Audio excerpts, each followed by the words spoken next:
اب باضابطہ پروگرام کا آغاز ہونے جا رہا ہے۔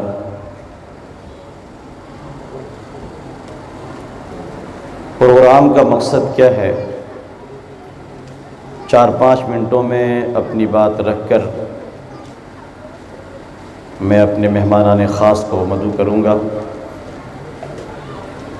تاکہ کم سے کم وقت میں زیادہ کام ہو اور آپ کی قیمتی لمحات وصول ہو سکیں۔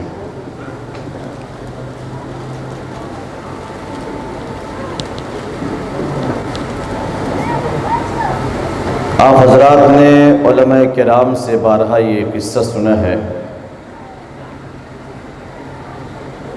جو انسانوں کے وجود کے وقت پیش آیا تھا، جس قصے کو قصہ آدم و ابلیس کہتے ہیں۔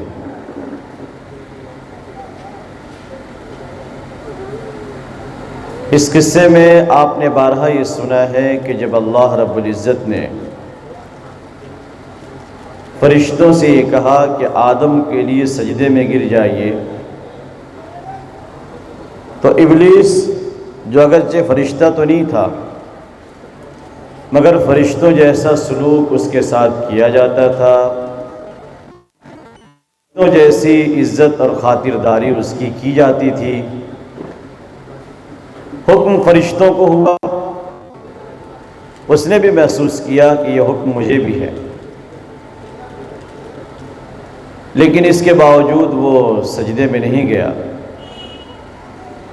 اور جب اللہ رب العزت نے وجہ پوچھی تو اس نے وجہ یہ بتائی، اپنی عقل چلائی کہ میں آگ سے پیدا ہوا ہوں اور آدم مٹی سے ہیں، مٹی کے سامنے آگ نہیں جھک سکتی۔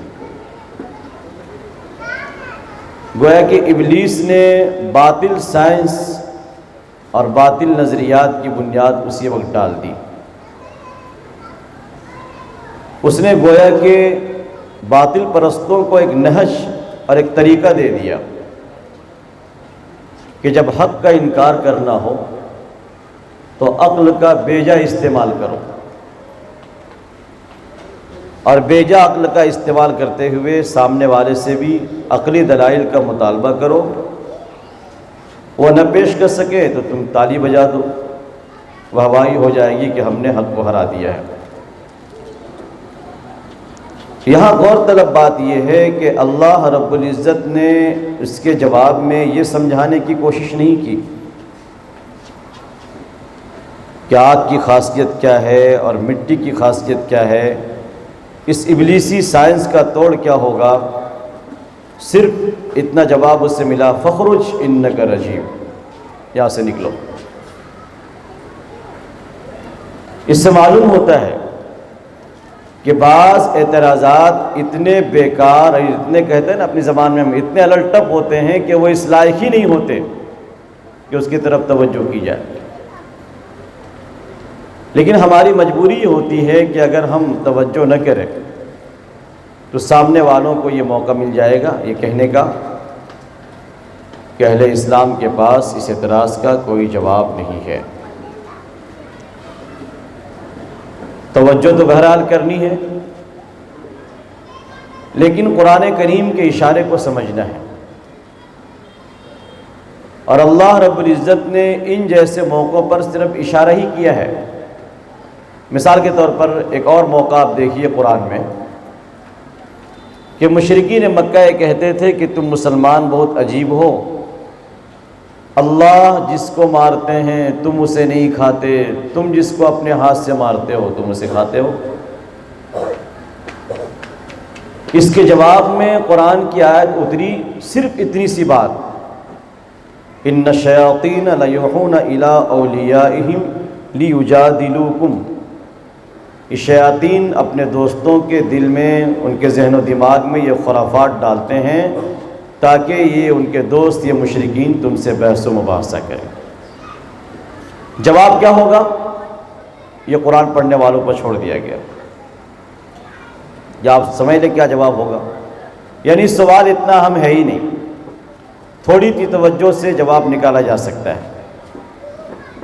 ایک اور موقع قرآن میں دیکھیے، توحید کے مقابلے میں جب مشرکین نے توحید پر تعجب کا اظہار کیا تو کیا جملہ استعمال کیا؟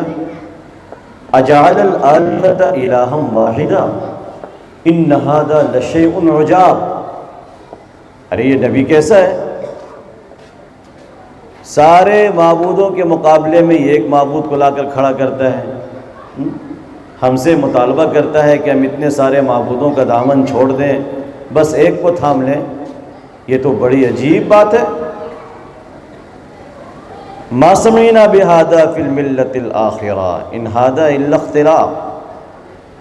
ہم نے تو کبھی گزشتہ قوموں میں، ہم سے پہلے جو لوگ گزر گئے ان میں تو ہم نے کبھی سنا ہی نہیں کہ انہوں نے اس بات کو تسلیم کیا ہو کہ بس سب کو چھوڑ کر ایک کو اختیار کرنا ہے۔ یہ تو کوئی نکالی ہوئی بات ہے، گھڑی ہوئی بات ہے، ہم اسے تسلیم نہیں کریں گے۔ اور اگلی آیت میں ہے یہ کوئی ہے کہ اتنے سارے ایسا معلوم ہوتا ہے کہ ہمیں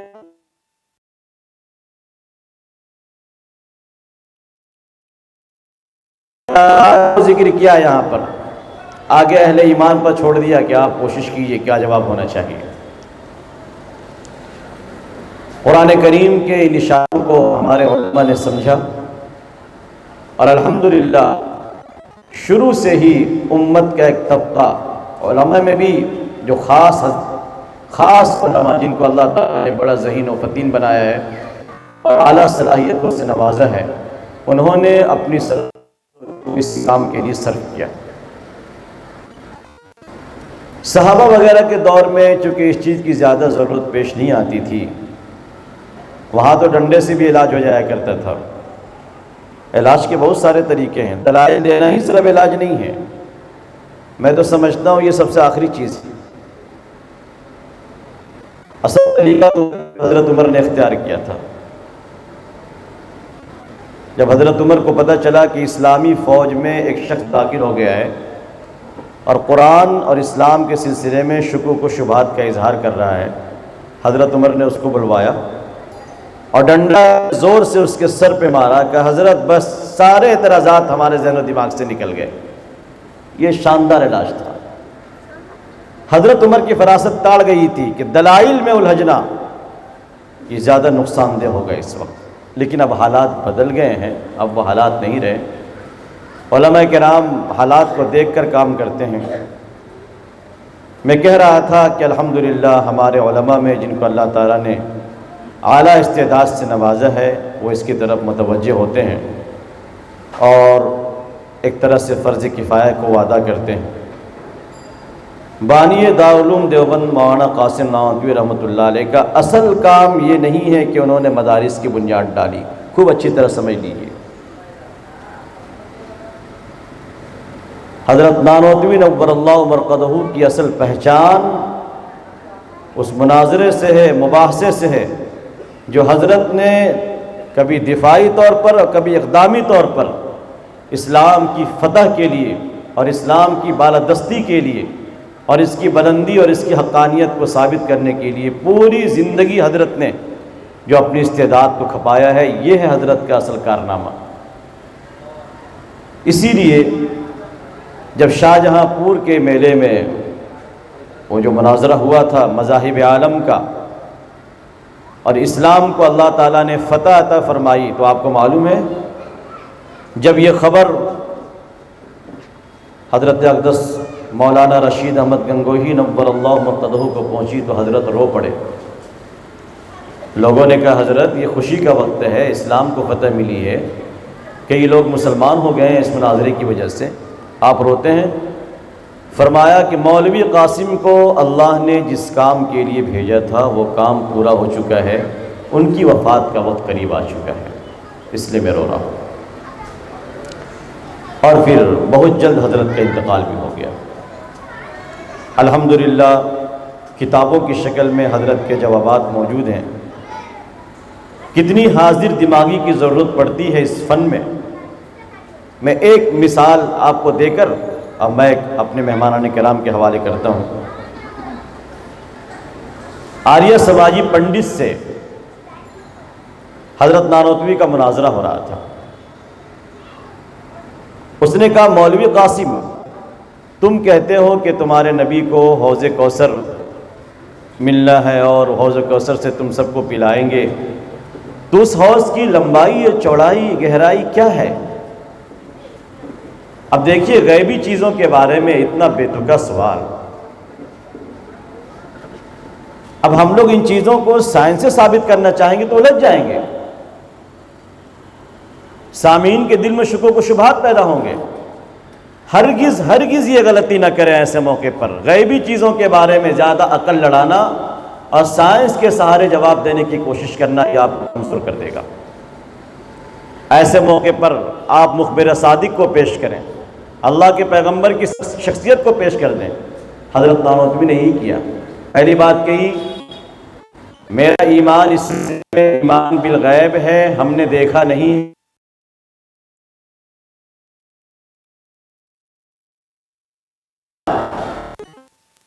بات لمبائی چوڑائی کی تو پنڈت جی یہ بتائیے کہ حوض کوثر تو نظر آنے والی چیز ہے ہی نہیں، واقعی ہم نے نہیں بتا سکتے اس کی لمبائی چوڑائی کو.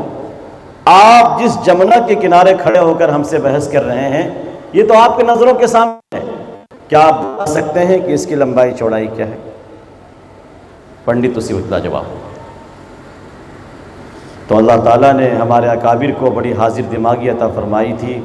پاکستان کے مشہور شخصیت ہیں مولانا امین صفدر رکاڑوی رحمۃ اللہ علیہ، پوری زندگی میں حضرت نے مناظرے میں گزارے. آج بھی ہمارے بعض علماء ہیں جو انٹرنیشنل طور پر کام کر رہے ہیں، اور ہمارے شہر کلکتہ بھی کے اندر بھی اس طرح کے نوجوان فضلہ ہیں، ہمارے پرانے علماء ہیں، ہمارے قائدین جو اس سلسلے میں ماشاءاللہ کام کرتے رہتے ہیں، سوشل میڈیا میں بالکل یہ مستعد ہیں. آج آپ کے سامنے ہمارے دونوں مہمانان کرام حضرت مولانا ضیاء الدین صاحب قاسمی دامت برکاتہم، آپ خاص تعلق رکھتے ہیں سوشل میڈیا کے اندر اس طرح کے جوابات، اعتراضات کے جوابات دینا، آگے بڑھ کر سوالات کرنا، یہ آپ کی زندگی کا حصہ ہے. آپ اپنے خالی وقتوں کو ان کاموں میں لگاتے ہیں. اور ہمارے نوجوان فاضل مفتی شمائل ندوی صاحب مدظلہ العالی جو ہمارے سامنے ہی چھوٹے تھے اور سمجھیے ہم کہہ سکتے ہیں کہ ہمارے سامنے پلے بڑھے، اور اللہ تعالیٰ نے ان کو بڑی صلاحیتوں سے نوازا ہے. انہوں نے اس کو اپنا موضوع بنایا ہے، اس لیے ہم سب کی یہ خواہش ہوئی کہ آپ ہماری تنظیم میں آئیں اور سامعین کو اپنے علوم سے، اپنے مطالعے سے اور اپنے تجربات سے ان کو فائدہ پہنچائیں. انہیں بتائیں کہ سوشل میڈیا کے اندر اسلام کے اوپر کس طرح کے اعتراضات کیے جا رہے ہیں اور مسلمانوں کی کیا ذمہ داری بنتی ہے اس سلسلے میں. اللہ تعالی ہم سب کو اس کی توفیق عطا فرمائے. اللہ نے جس کو جتنی صلاحیت دی ہے وہ طے کر لے آج کہ ہمیں اپنی صلاحیتوں کو، اپنے اوقات کو اسلام کے دفاع میں اور آگے بڑھ کر اقدامی طور پر بھی اسلام کی سربلندی کے لیے اور اس کی حقانیت کو ثابت کرنے کے لیے اپنی صلاحیتوں کو صرف کرنا ہے. اللہ تعالی ہم سب کو اس کی توفیق عطا فرمائے. اب میں بلا تمہید و تاخیر اپنے محسن و مربی اور اپنے مشفق حضرت اقدس مولانا ضیاء الدین صاحب قاسمی دامت برکاتہم کو دعوت سخن دیتا ہوں کہ حضرت اپنی مفید باتوں سے ہم سب کو محظوظ فرمائیں.